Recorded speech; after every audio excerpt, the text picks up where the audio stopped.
Привет! Пропаганда Москвы, превратив свой многонациональный народ в стадо, готовое отдать жизнь за несуществующие идеалы, продолжает свое циничное кровавое шествие и теперь взялась за подготовку белорусов к неизбежной войне против НАТО. Так, в своем недавнем недошоу один из самых громких рупоров Кремля Владимир Соловьев очередной раз предрек большую войну России с Альянсом, которая будет дословно долгой и кровопролитной. Соловьев заявил, что в нее будут втянуты около 5-10 миллионов белорусов и что они должны будут разделить с РФ все тяготы и лишения в крестовом походе за скрепы, призывая таким образом белорусский народ готовиться к большой войне на стороне России. А чтобы не остаться в дураках, эти народы могут подписаться и увидеть больше аналитики и полезной информации в других видео на моем канале. Самое интересное, что о белорусах Соловьев уже говорит просто как о мобилизационном ресурсе для России. Чтобы вы понимали, это он не сам выдумал. Это выдумали те люди, которые присылают методички всем этим Соловьевым. Поэтому употребляют они именно такие термины, и относиться к подобным заявлениям нужно очень серьезно. Для Соловьева белорусский моб-ресурс не очень значительный. Подумаешь, каких-то 5-10 миллионов людей в Союзе и побольше укладывали за интересы диктаторов. Самих же белорусов даже и спрашивать не будут, ведь это же теперь союзное государство. Как говорит белтовская пропаганда, Путин за рулем, Лукашенко за штурмана. На большее ума и креатива, видимо, не хватило. Куда поедет карлик, туда тараканы поведет белорусский народ. На бойню так на бойню.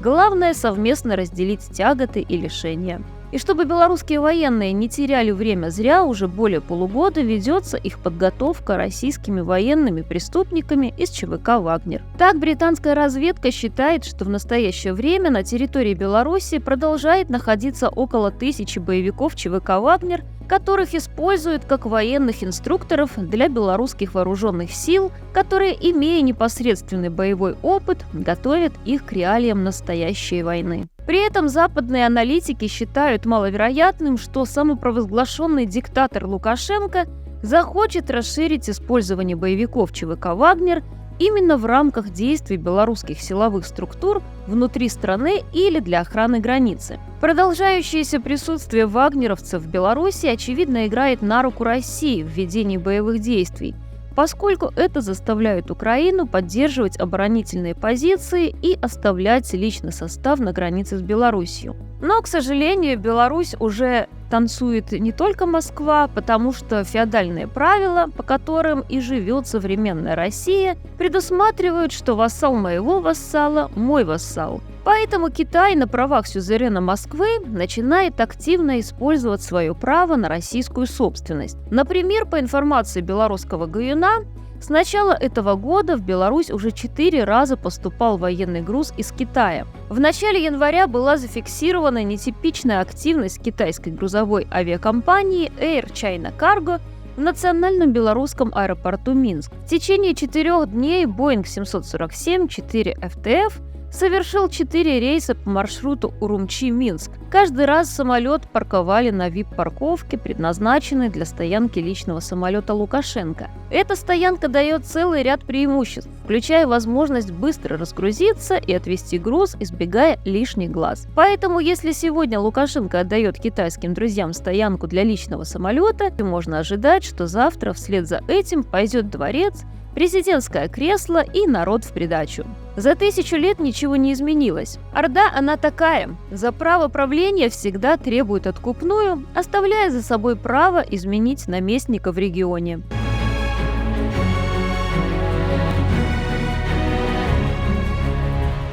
Война уже в России. Только за месяц дроны подожгли 7 нефтеперерабатывающих заводов. Налеты украинских беспилотников, которые в январе по меньшей мере 7 раз атаковали объекты нефтегазовой инфраструктуры России, ударили по экспорту крупных нефтяных компаний агрессорам. У страны бензоколонки главный орган начал барахлить. Из-за жадности и тупости российской верхушки война уверенно шагнула на территорию самой России.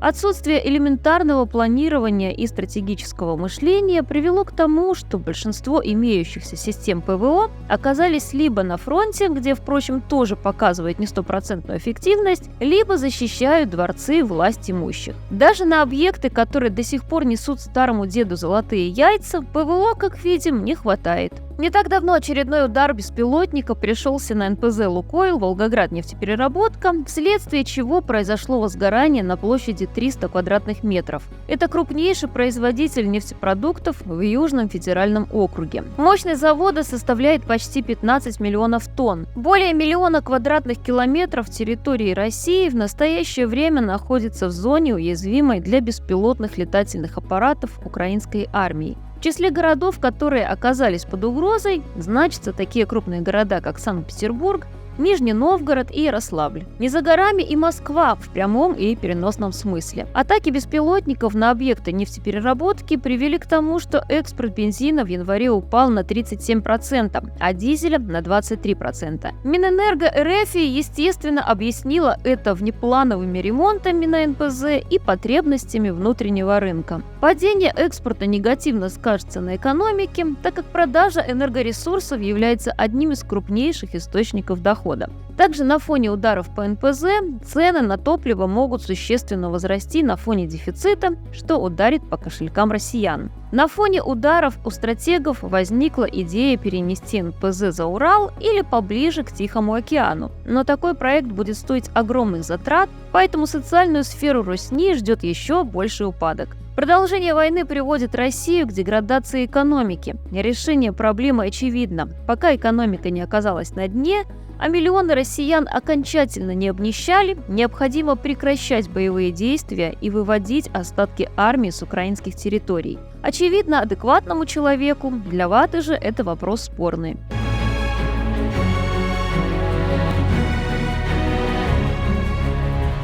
Правительства России, Ирана, а также представители крайне правых и крайне левых в Германии не приглашены на Мюнхенскую конференцию безопасности, которая состоится с 16 по 18 февраля 2024 года.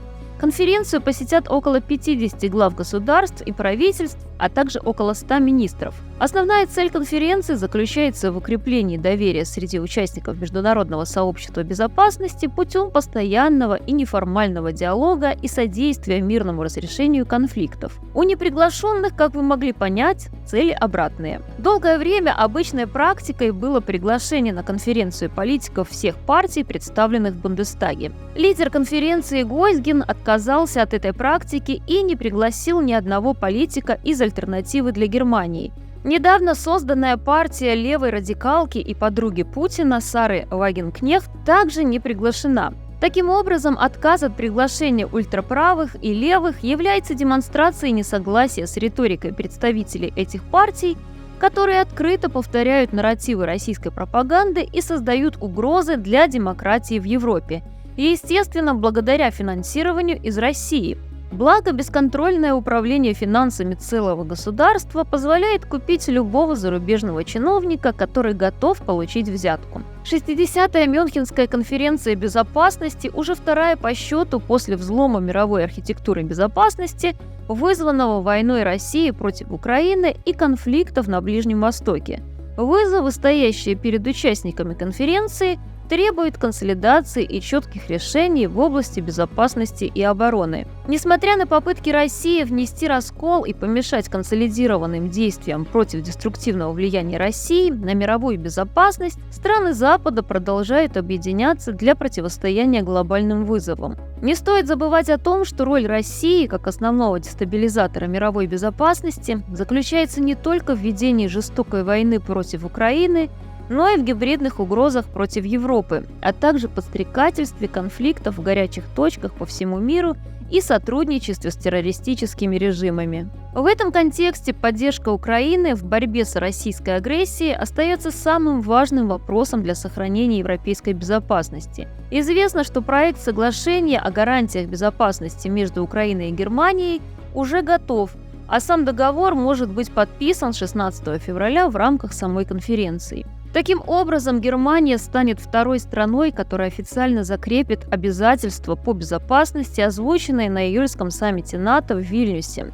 Противостояние российской агрессии в ходе российско-украинской войны, а также гибридным угрозам со стороны России являются основой европейской безопасности. Демонстрация четкой позиции продолжения борьбы со стороны Европы является сигналом о консолидированности международного сообщества и сопротивлении разжиганию новых конфликтов не только для Путина, но и для других диктаторов и их последователей. Друзья, еще больше полезной информации в других видео на моем канале. Подписывайтесь.